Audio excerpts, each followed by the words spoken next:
에베소는 지금의 어디를 말하냐면, 여러분 터키, 지금 이제 투르키예라고 하죠. 터키, 투르키예에 이즈미르라는 항구가 있습니다. 거기를 에베소라고 합니다. 근데 그 에베소 지역에 교회가 세워지는데요, 사도 바울이 우리가 아는 것처럼 1차, 2차, 3차 전도 여행을 하죠. 근데 2차 전도 여행 중에 사도 바울이 이 에베소에서 복음을 전해요. 그래서 거기 교회가 세워지게 됩니다. 근데 사도 바울이 거기에 머무를 수가 없으니까 브리스길라와 아굴라 그 부부를 거기에 남겨두고 사도 바울은 또 다른 전도지를 향해서 전도하러 가요. 그러다가 이제 사도 바울이 3차 전도 여행 중에 다시 이 에베소에 와서, 그때에는 여기에서 2년 3개월 동안 머물면서 복음을 전했습니다. 여러분, 선교사님들이 그래요. 전도하는 분들이 그래요. 어느 지역에 가면은 참 예수님을 전하는 것이 좀 쉽대요. 사람들이 좀 잘 받아들인대요. 여러분, 사도행전에도 보면 베레아 사람들이 그랬어요. 근데 어느 지역에 가면은 완강하게 거부한다. 그러니까 뭐냐면 전도하기 쉬운 지역이 있고 정말로 전도하기 어려운 지역도 있다는 거예요. 그럼 한번 생각해 보세요. 이 에베소는 전도하기가 쉬웠을까요? 어려웠을까요? 모르죠 뭐. 여러분들이 에베소를 잘 모르잖아요. 그 당시 에베소라는 지역이 어떠했는지를 잘 모르니까 전도하기 쉬웠을까 어려웠을까 잘 몰라요. 한번 내가 소개할 테니까요, 들어보고 전도하기 쉬웠을까 어려웠을까 생각해 보세요. 이 에베소는요, 이 에게라는 바다를 건너면은 유럽이에요. 서양이에요, 서양. 그리고 이 에게에서 이제 안쪽으로 쭉 들어가면 이 소아시아 지역으로 이렇게 가요. 그러니까 지리적으로 보면은 동과 서양이 만나는 지역이에요. 항구 도시죠. 그러니까 사람들도 많고 이동인구도 많고 또 상업도요 활발하고, 그 다음에 동서양의 문화도 문화 교류도 활발했어요. 부요한 도시였습니다. 기록에 의하면은요 11m 폭의 도로를 대리석으로 깔아요. 그래서 쫙 도로를 내고요, 이 도로 양쪽에 많은 상점들과 화려한 건물들이 들어서 있었습니다. 아주 자유스럽고 부유하고 그러한 도시였다는 말이에요. 근데 종교적으로도 매우 혼탁했습니다. 이 이즈미르 에베소는 로마 제국이 직접 관할하는 도시였어요. 그러니까 로마 황제가 직접 관할하니까 그 도시에 황제 숭배 사상이 만연해 있었어요. 로마 황제를 신으로 숭배하는 그 신앙이 있었다 이 말이에요. 그것뿐만 아니라 이제 사도행전에 보면은요 마술, 술법, 이것으로 잡신을 섬기는 그런 우상 숭배가 참 많았어요. 그렇게 우상 숭배하는 사람들이 많았어요. 여러분, 마술, 술법, 잡신, 이걸로 돈벌이를 하는 사람들이 많았단 말이에요.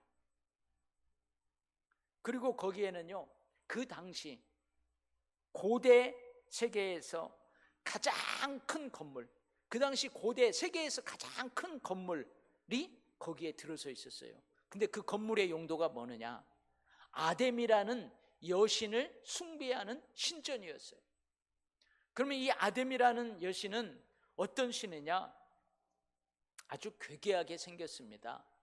그 중에 하나가 뭐냐면요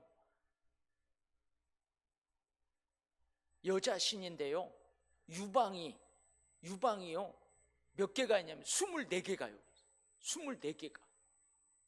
근데 사실은 정확하게 말하면 이게 유방이 아니고 뭐냐면 소의 고환이 뭔 줄 알죠? 소의 고환이 여기 24개가 이렇게 달려 있어요. 이게 뭘 말하냐면은 풍요를 가져다 주는 신이다, 그렇게 믿고 숭배를 했습니다. 여러분 당시에요, 그 신전이 얼마나 컸냐면은 넓이가 100m, 가로 세로 5m, 54m, 높이가 17m, 그리고요 어마어마한 기둥 100개 이상이 그걸 떠받치고 있는 건물이었고, 그 신전의 앞뜰에는요 사람들이 5만 명이 한꺼번에 모일 수 있는 어마어마한 크기였어요. 잘 감이 안 와요. 근데 혹시 로마 가보신 분 있어요? 혹시 우리 성도들 중에 로마에 가면 성 베드로 성당이 있습니다. 아주 웅장하죠. 그거의 2.3배의 크기나 된대요. 그러니까 엄청난 크기예요. 그리고 매년 5월이면은 그 에베소에서 아데미 축제가 열렸대요. 그래가지고 흰 옷을 입은 24명의 여자 사제가, 그리고 자기 고환을 그 아데미 여신에게 바친 고환 없는, 우리 내시라고 그러잖아요, 내시 같은 그런 남자 사제 24명이요 그 축제 행렬을 저 앞장서서 이끌었대요. 그러니까 여러분 생각을 해봐요. 그러한 도시예요. 그리고 어마어마한 아데미 여신전이 있으니까 아까 11m 되는 대리석으로 깔린 양쪽에 상점들이 들어서 있는데, 그 상점 중에는요 아데미 여신의 신전 모형을 만들고 아데미 여신상을 만들고 또 아데미 여신과 관련된 기념품들을 만들어서 그걸 팔아요. 근데 사람들이 이것을 기념품으로 사는 게 아니고, 야, 이것을 내 몸에 지니면 뭔 능력이 있다는 거예요. 그걸 믿고 그걸 사는 거예요. 이렇게 해서 경제활동을 해나가는 사람들이 많았어요. 여러분, 이런 지역에 예수님을 전합니다. 참으로 어려웠어요. 사도 바울은요 가는 곳곳마다 자기하고 똑같은 동족인 유대인들이 그렇게 괴롭혔어요. 여러분, 만약에 우리가 어디 미국이나 터키나 어디 유럽 어디로 이민을 가면은 우리하고 똑같은 한국 사람들이 있잖아요. 그럼 그 한국 사람들이 낯설고 무서운 곳에 왔으니까 우리를 좀 잘 살펴줘야 되잖아요. 근데 만약에 한번 생각해 봐요. 갔는데 같은 동족인데 이 사람들이 이제 막 이민한 사람들 등쳐먹고 사기쳐먹고 탈탈 털어먹고, 이런 표현 쓰면 안 되는데 그런다고 생각해 봐요. 근데 사도 바울이 가는 곳곳마다 동족인 유대인들이 그렇게 핍박을 하고 방해를 했어요. 그러다가 또 그 에베소에는요 술법을 하는 사람들이요 사도 바울을 핍박하는 거예요. 장사가 안 돼요. 점집이 장사가 안 되는 거예요. 무당집이 안 되는 거예요. 그리고 아데미 여신과 관련된 기념품을 만들어서 팔아서 그걸로 먹고 사는 사람들이요 위협을 합니다. 사도 바울 죽이려고 그래요. 종교적으로 매우 혼탁한 에베소, 교차로 역할을 하는 자유분방하고 부유한 항구 도시. 여러분, 이러한 분위기, 이러한 영적 흐름, 우상 문화와 풍습이 만연한 에베소, 여러분 이곳에 복음을 전해가지고 그곳에 교회를 세운다는 것이 매우 어렵고 힘이 들어요. 그 사도 바울이 나중에 고백하는데요, 그 에베소에서 복음을 전할 때 어떻게 전하냐면 밤낮 울면서 전했다. 밤낮 눈물로 기도하며 복음을 전했고, 한두 사람 복음을 영접하면 밤낮 눈물로 그 사람들을 훈계하고 가르쳤다. 그렇게 고백을 해요. 이렇게 복음 전파가 어려운 지역인데도 여러분 사도 바울이 가서 하니까요 막 기적들이 일어나요. 사도 바울이 복음을 전하는데요 사람들이 운집한 곳에서 사도 바울이 기도하면요 병자가 막 낫는 거예요. 심지어요 사람들이 사도 바울의 이 쓰던 손수건을 갖다가 병자 위에 떡 걸치니까요 병자가 낫는 거예요.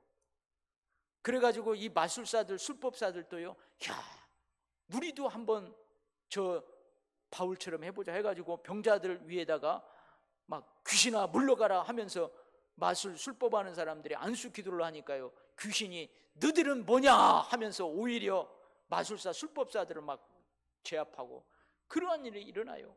그러니까 이 마술사 술법사들이요 회개합니다. 그리고 예수님을 영접해요. 우리가 이거 아무것도 아니구나. 그래갖고 마술책을요 갖다가 불로 싸질러 버려요. 근데 그 가격이 얼마냐? 은 5만. 그리고 여러분 어떤 일이 일어나냐면은 그 아데미 여신을 섬기는 사람들, 아데미 여신과 관련된 그 모형을 무슨 신주단지처럼 몸에다 지니고 있는 사람들이 이거 아무것도 아니다. 그러면서요 다 회개하고 예수를 믿어요. 그러니까 어떻게 해요? 그 모형물을 팔아서 먹고 사는 사람들이 매출이 줄어드는 거예요. 그러니까 이런 사람들이요 그 에베소에서 데모를 합니다. 막 소요를 일으켜요. 분란을 일으켜요. 그래가지고 사도 바울 잡아가게 만들어버려요. 이러한 일들이 일어났어요.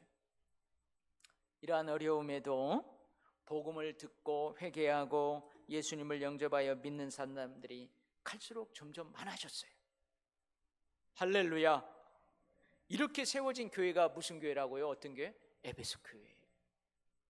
이후 사도 바울은 이제 예루살렘으로 갔다가 로마에 가요. 근데 로마에 죄수로 끌려갖고 그 감옥에 갇히게 됩니다. 근데 그 로마 감옥에서 에베소 교회 소식을 듣게 돼요. 에베소 교회 성도들이 그 이후로 어떻게 신앙생활하는지, 어떻게 믿음으로 행하는지 그 소식을 듣게 돼요. 그래서 오늘 15절에 그러죠. 주 예수 안에서 너희 믿음과 모든 성도들을 향한 사랑을 나도 듣고 있다. 사도 바울이 떠난 에베소 교회는 여러 유혹과 시험들이 있었어요. 여러분 생각을 해보세요. 여러분 뚝이 조금만 터지면은 그냥 거기 물이 들어오게 돼 있어요. 에베소 교회가 마치 그렇단 말이에요. 마치 사도 바울이 표현을 하는데 어떻게 표현하냐면요, 양떼를 해치는 사나운 이리처럼 교회에 몰래 들어와 가지고 성도들을 유혹하는 자들이 있을 것이다. 자기가 떠나면. 믿음 생활 잘하고 있는 성도들, 진짜 믿음 생활 잘하고 있어요. 그리고 이제 막 믿음 생활을 시작한 성도들 있어요. 근데 그 성도들을 유혹해 가지고 자기 사람들로 만들어 가지고 교회를 분열시켜 버리는 그런 자들이 나타날 거라는 거예요. 그럼에도 에베소 교회 성도들은 이러한 유혹에 빠지지 않아요. 여러 유혹에 넘어가 시험에 빠져서 믿음을 저버리지 않아요. 예수 믿기 이전으로 돌아가지 않습니다. 오히려 예수님 안에서 믿음을 굳게 지켰어요. 할렐루야. 사도 바울이 밤낮 눈물로 훈계하며 가르쳤던 말씀을 따라 믿음을 지켰어요. 이렇게 주 예수 안에서 믿음을 굳건하게 지키고 있다는 소식을 사도 바울이 듣고 너무너무 기뻐했어요. 너무너무 기뻐했어요. 너무너무 감격스러웠어요. 너무너무 감사한 일이었어요. 비록 자신은 감옥에 갇혀 있지만 이러한 에베소 교회 성도들로 인해서 하나님께 감사해요. 막 오늘 보면은요, 하나님께 감사하고 하나님을 찬양하고 매일매일 그러는 거예요. 그것뿐만 아니고 여러분 믿음뿐만 아니고 믿음의 행위를 그들이 보였다는 거예요. 믿음의 행위가 뭐냐? 주 예수 안에서 성도들끼리 서로 뜨겁게 사랑하는 거예요. 주 예수를 믿는 믿음의 사람은 삶에서 그 믿음대로 행동하는 거예요. 그 믿음의 행위를 나타내요. 그 믿음의 행위가 뭐냐면 이웃사랑이에요. 첫 번째는 하나님 사랑이고 그 다음에 이웃사랑이고 형제 사랑이에요. 믿음의 형제자매를 향한 사랑이에요. 아까 그랬잖아요. 사도 바울이 막 복음을 전하니까 그 아데미 여신 그 모형을 만드는 일을 할 수가 없어요. 그거 내가 어떻게 예수 믿는데. 그냥 이제 먹고 살 일이 막막한 거예요. 그 가난한 사람이 있잖아요. 그런 사람들도 도우라는 거예요. 사도 바울은 이전에 이제 선교 여행을 마치고 예루살렘으로 돌아가는 길에 이 에베소에 못 들려요. 그래서 그 옆에 밀레도라는 도시로 에베소에 있는 장로들을 부릅니다. 그래서 거기서 당부하는 것이 있었어요. 뭐라고 당부하냐면 예수님께서 하신 말씀, 주는 것이 받는 것보다 복이 있다, 이 말씀을 가슴에 새기고 약한 사람들을 꼭 도와주십시오. 에베소 교회 성도들 중에 신앙적으로든 경제적으로든 약한 사람들이 있습니다. 그러니 성도들끼리 사랑으로 서로 격려하고 위로하고 서로 돌아보십시오. 그런데 실제로 그들이요, 주 예수 안에서 굳건한 믿음으로 성도들끼리 뜨겁게 사랑하고 있다는 그 소식, 교회가, 에베소 교회 가난한 사람들을 향해서 사랑으로 그렇게 행하고 있다는 소식을 들어요. 너무너무 기뻤어요. 너무너무 감격스러웠어요. 너무너무 감사해요. 할렐루야. 근데 제가요, 일부 때는 그 이야기를 안 했는데요, 나중에 한 3, 40년이 지납니다. 3, 40년이 지나요. 근데 에베소 교회가요, 믿음은 잘 지켜요. 사도 바울이 가르쳐준 대로 그 진리의 말씀을 옳게 분별해요. 갖고 이단들을 감히 못 두르게 해요. 용납하지 않아요. 근데 뭘 버렸어요? 요한계시록에 써 있잖아요. 처음 사랑을 버려요. 그러니까 이 사랑은 약해져요. 그래서 나는 오늘 사도 바울이 이 에베소 교회를 위해서 기도하는 그 기도, 이게 꼭 필요했구나, 그런 생각이 들어요. 여러분, 오늘 보면 사도 바울은 기도할 때마다 이러한 에베소 성도들을 기억하면서 하나님께 감사하며 그들을 위해서 기도합니다. 여러분, 기도할 때 누군가를 생각하면서 누군가를 떠오르면서 기도한다는 것은 뭘 말해요? 그 사람이 어떤 사람인지 인격과 성품을 생각하면서 기도한다는 말이에요. 그 사람의 믿음의 정도, 그 사람이 믿음으로 살아가는 삶의 환경들, 그의 가정, 직장, 사업장, 그의 자녀들, 다 그 사람의 삶의 구석구석을 떠올리면서 기도한다는 그런 의미입니다. 여러분, 누군가 여러분이 나를 위해서 좀 기도해 주세요, 기도 부탁할 때 여러분 어떻게 기도 부탁해요? 집사님, 내가 이러이러한 좀 기도를 좀 부탁하는데요, 좀 생각날 때 기도해 주세요, 그러죠? 생각날 때 기도해 주세요, 그러잖아요. 그러니까 우리는 생각날 때 그 사람을 위해서 기도해 줍니다. 근데 사도 바울은 오늘 뭐라고 그래요? 생각하면서 기도한대. 생각날 때만 기도하는 게 아니고 생각이 안 날 때에도 그 사람을 자꾸 떠올리면서 생각하면서 그렇게 기도했대요. 할렐루야. 그만큼 에베소 교회 성도들을 위한 마음이 애절했다는 말이에요. 남달랐다는 말이에요. 그래서 이제 오늘 본문을 제가 읽어드렸는데 사도 바울이, 그렇죠, 내가 기도할 때에 기억하며 너희로 말미암아 감사하기를 그치지 아니하고 이제 기도를 합니다. 근데 기도 제목이요, 크게 세 가지가 나와요. 근데 오늘은 이 세 가지 다 안 하고 오늘은 첫 번째 기도 제목을 살펴보면서 은혜를 받으려고 합니다. 첫 번째 기도 제목이 뭐냐면은 하나님을 알게 하시고, 그래요. 하나님, 저 에베소 교인들이 하나님을 알게 하여 주옵소서. 지혜와 계시의 영을 저들에게 충만하게 주셔서 저들이 하나님을 알게 해주세요. 이게 첫 번째 기도 제목이에요. 근데 가만히 생각해 봐요. 에베소 교회 성도들이 하나님을 알을까요, 모를까요? 알잖아요. 알아요. 여러분, 그들이 예수님을 알아요, 몰라요? 압니다. 알아. 에베소 교회 성도들은 사도 바울이 전하는 복음을 듣고 믿었어요. 즉 그들은 예수님을 영접하고 믿었어요. 그들은 사도 바울의 가르침을 통해서 예수님을, 하나님을 잘 알고 있어요. 여러분, 하나님 알아요, 몰라요? 하나님 알아요, 몰라요? 알죠? 여러분, 예수님 알아요, 몰라요? 알아요. 아니, 근데 잘 아는 사람한테 하나님을 알게 해주십시오, 그게 기도 제목이래요. 어떤 의미일까요? 여기 의미가 있어요. 어떤 의미일까요? 로마서 11장 33절 말씀입니다. 깊도다 하나님의 지혜와 지식에 풍성하며 그의 판단은 헤아리지 못할 것이며 그의 길은 찾지 못할 것이로다. 여러분, 이것을 물량적으로 표현을 했어요. 여러분, 저수지예요. 여기 저수지. 아니 바다예요. 근데 바다예요. 물이 찰랑찰랑 차 있어요. 근데 막 보니까 너무 깊어. 땅이 안 보여. 근데 여러분이 거기 바닷물 조금 떠냈어. 조금 떠냈어. 그러면 여러분 조금 떠내도 표시도 안 나.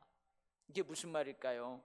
하나님의 지혜와 지식, 하나님의 판단, 하나님의 뜻의 깊이, 그 지경은요, 우리가 능히 헤아리지 못한다는 거예요. 우리가 능히 그것을 다 완벽하게 섭렵할 수 없다는 거예요. 통달할 수 없다는 거예요. 그만큼 하나님의 모든 충만하신 것을 우리가 충만하게, 완전하게 결코 알 수 없다는 거예요. 아멘? 여러분 인정하십니까? 그래요.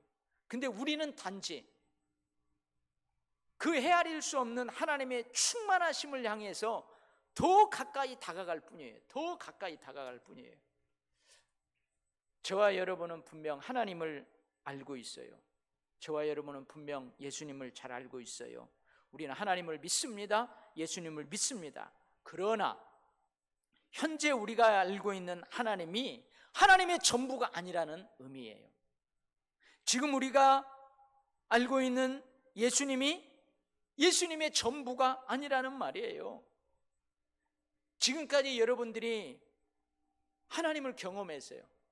그러니까 말씀에서뿐만 아니고 여러분의 삶에서 하나님을 경험해서 여러분들이 경험한 하나님, 그리고 여러분들이 지금까지 살아오면서 하나님께 받은 은혜와 축복이 많아. 근데 그것이 전부가 아니라는 말이에요. 더 깊은 곳, 더 높은 곳, 더 넓은 곳이 있다는 말이에요. 하나님께서 주시는 축복의 더 깊은 자리, 은혜의 더 깊은 자리가 있다는 말이에요. 그곳을 향해서 헤엄쳐 가라는 거예요. 그곳을 향해서 점점 더 가까이 가라는 그 말이에요. 할렐루야. 그래서 이러한 의미를 살려서 오늘 하나님을 알게 하시고, 이것을 번역하면 이거예요. 하나님을 더 알게 하시고, 하나님을 더 알게 하시고. 우리 장님 코끼리 만지기라는 말이 있잖아요. 자신이 만진 일부분만을 가지고 이게 코끼리 전체인 것처럼 주장하잖아요. 어떤 사람은 코끼리 코를 이렇게 만졌어요. 야, 코끼리는 절구통 같아. 어떤 사람은 코끼리 귀를 이렇게 만졌어요. 아니야, 무슨 코끼리가 절구통 같아. 코끼리는 부채 같아, 부채. 다 달라. 이게 장님 코끼리 만지. 자기가 경험한 경험만을 진리라고 주장한다는 의미죠. 자기가 알고 있는 지식이 전부라고 주장한다는 그런 의미예요. 여러분, 내가 알고 있는 하나님이, 내가 경험한 하나님이 전부가 아니에요. 만일 그렇게 주장한다면 지금 장님 코끼리 만지고 있어요. 현재까지 내가 받은 하나님의 축복, 하나님의 은혜가 전부가 아니에요. 만일 그렇게 주장한다면 여러분 장님 코끼리 만지게. 여러분, 저 하나님 잘 알아요. 여러분보다 더 잘 알을 거 아니에요. 그렇다고 해서 내가 하나님 다 아는 게 아니에요. 하나님을 알아가기를 여기서 멈추면 안 돼요. 그건 교만함이에요. 자, 그러면 우리가 어떻게 하나님을 더 알아갈 수 있을까? 어떻게 하면 하나님을 더 깊이 알을 수 있을까? 여러분, 로마서 1장에서는요 하나님께서 만드신, 창조하신 이 피조물, 이 자연을 바라보면서 하나님을 알만한 그것이 자연 속에 있다고 그랬어요. 그래요. 어떤 사람들은요 등산해서 정상에 딱 올라가가지고 그 펼쳐진 쫙 그 풍경을 보면서요, 와, 신이 있다, 그런 사람도 있잖아요. 어떤 사람은 병원에 가가지고 치료받으면서 자기 몸을 바라보면서 와, 이게 우연히 태어난 게 아니야. 뭔가 하나님이 있어, 신이 있어. 어떤 하나님의 피조물인 자연, 어떤 자연 현상, 그리고 우리의 양심, 이런 것을 통해서 우리가 하나님을 알아갈 수 있어요. 그러나 이것으로는 부족해요. 그래서 첫 번째로요, 우리는 어떻게 하나님을 더 알아갈 수 있냐? 예수님의 생애와 사역, 그의 가르침을 통해서 우리는 하나님을 더 알아갈 수 있어요. 요한복음 1장 18절, 본래 하나님을 본 사람이 없으되 아버지 품속에 있는 독생하신 하나님이 나타나셨느니라. 아버지 품속에 있는 독생하신 하나님이 누구예요? 예수님이에요. 예수님. 요한복음 12장 44, 45절 예수께서 외쳐 이르시되 나를 믿는 자는 나를 믿는 것이 아니요 나를 보내신 이를 믿는 것이며 나를 보는 자를 나를 보내신 이를 보는 것이니라. 요한복음 17장 4절 6절 아버지께서 내게 하라고 주신 일을 내가 이루어 아버지를 이 세상에서 영화롭게 하였사오니 세상 중에서 내게 주신 사람들에게 내가 아버지의 이름을 나타내었나이다. 이게 무슨 말이에요? 하나님께서 이 땅에 예수님을 보내셨어요.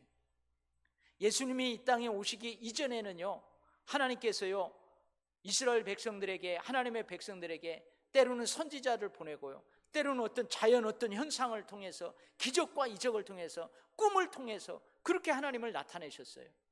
근데 하나님께서 이 땅에 예수님을 보내어서 하나님을 계시하셨어요.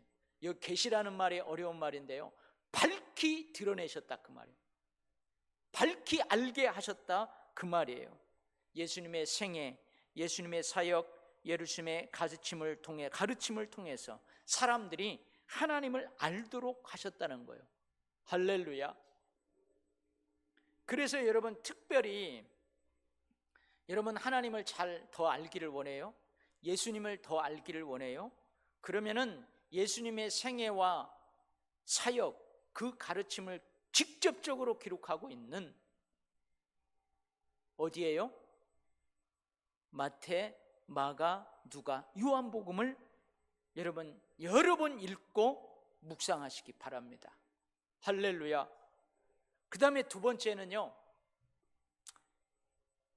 우리 이전에 살았던 믿음의 사람들, 이게 성경에 기록된 우리 믿음의 사람들이 경험했던 사건, 우리 믿음의 사람들의 삶을 통해서 그들이 알았던 하나님, 그걸 기록해 놓은 게 있어요.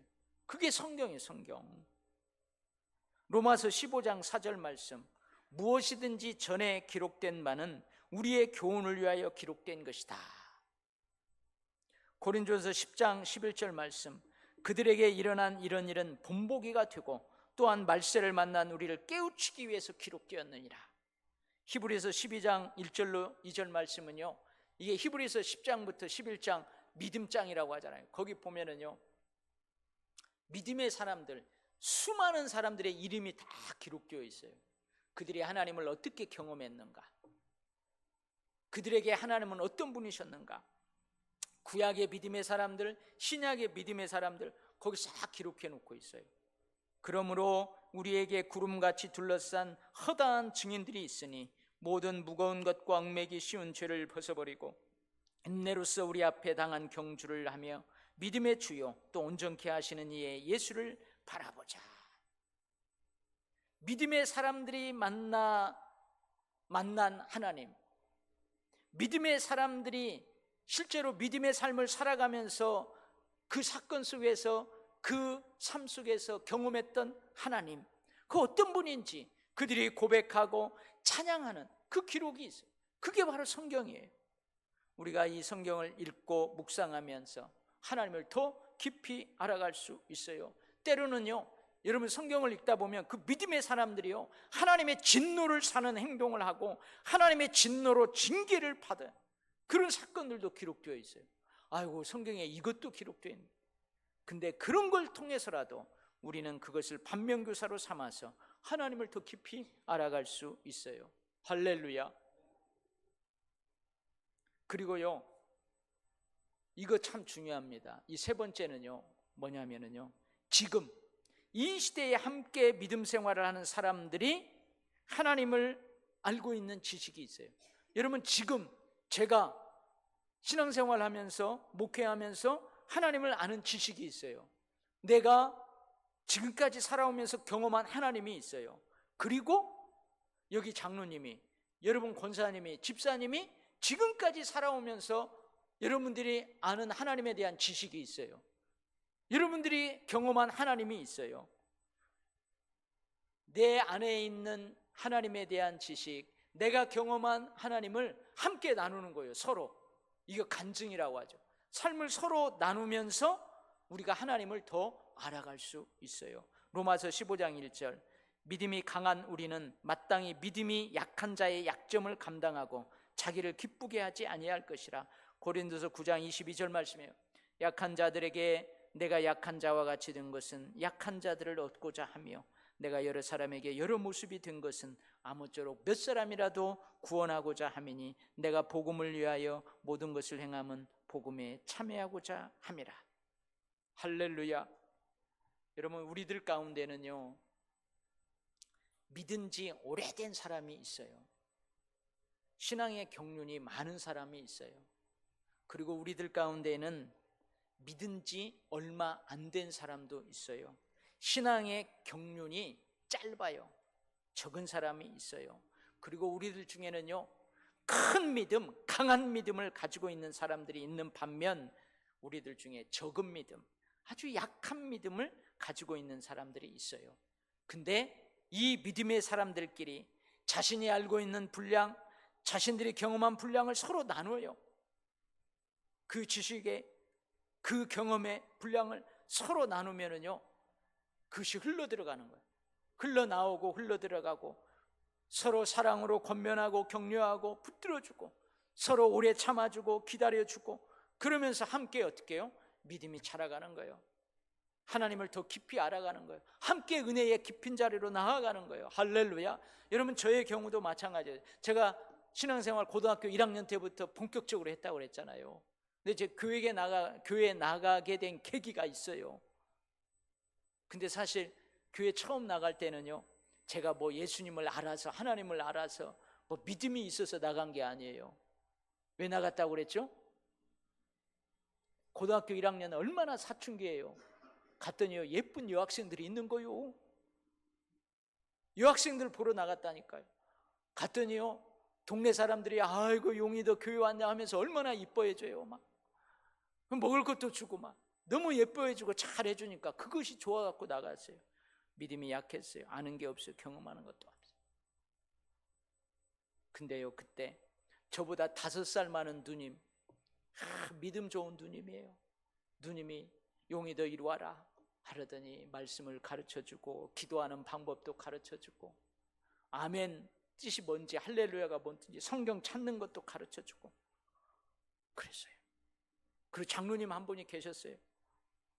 용이도 왔다리 갔다리 시계 뭐처럼 교회 왔다리 갔다리 해봤자 너 필요 없다.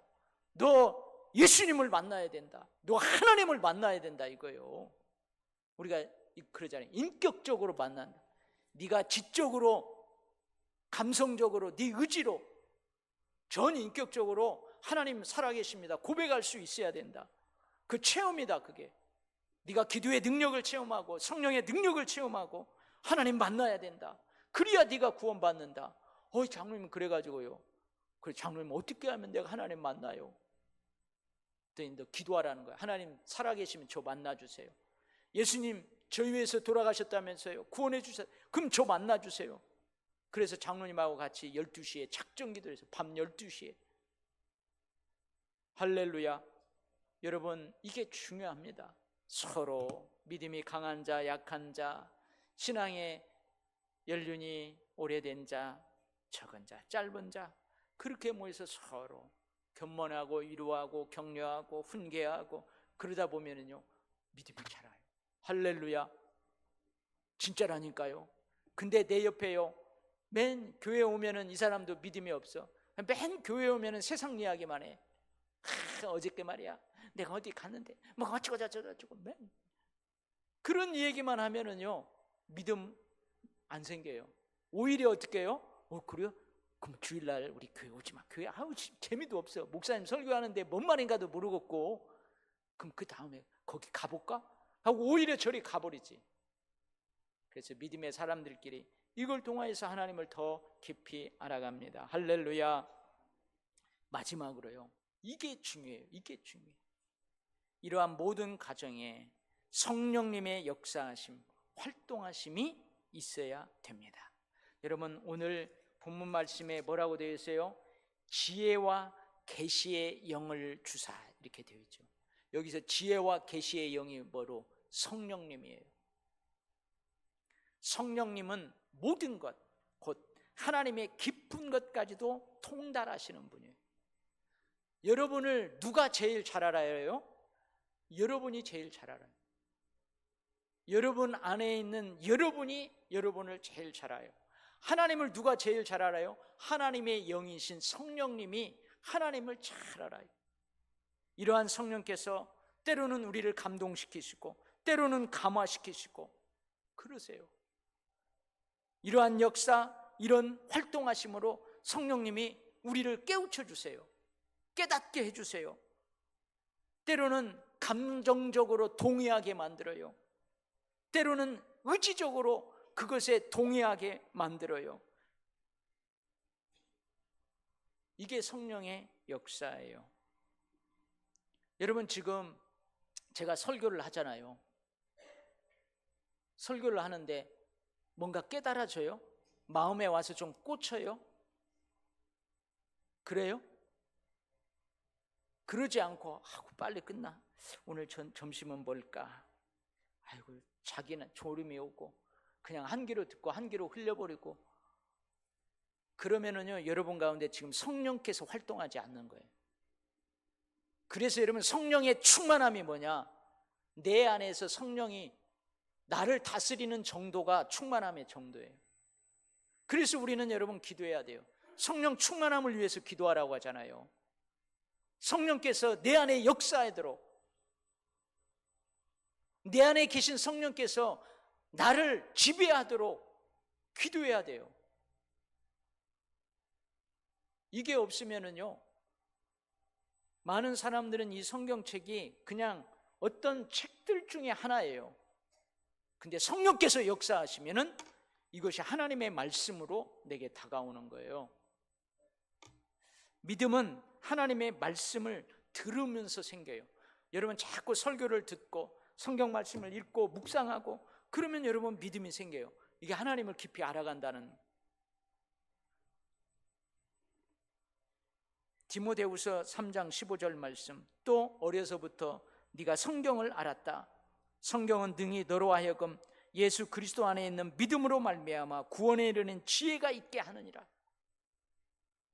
그런데 이 모든 성경은 뭘로 기록되고요? 하나님의 감동으로 기록되어 있어요. 기록자들을 하나님이 감동시키셔서 기록하게 하셨어요. 즉, 하나님의 감동이 있을 때에 하나님에 대한 객관적인 지식이 주관적으로 내 것으로 다가오는 거예요. 믿어지는 거예요. 나에게 감흥이 있는 거예요. 감동이 있는 거예요. 하나님의 감동하심이 바로 성령의 역사입니다. 신비하죠. 여러분, 바람이 어디에서 와서 어디로 부는가 잘 모르잖아요. 성령의 역사가 그래요. 여러분, 우리가 어두우면은, 책을 펴서 어두우면은 여러분 글씨가 잘 안 보이죠. 그러면 이 책을 어디로 갖고 가요? 조명이 있는 데에 책을 가서 보면은 글씨가 잘 보여요.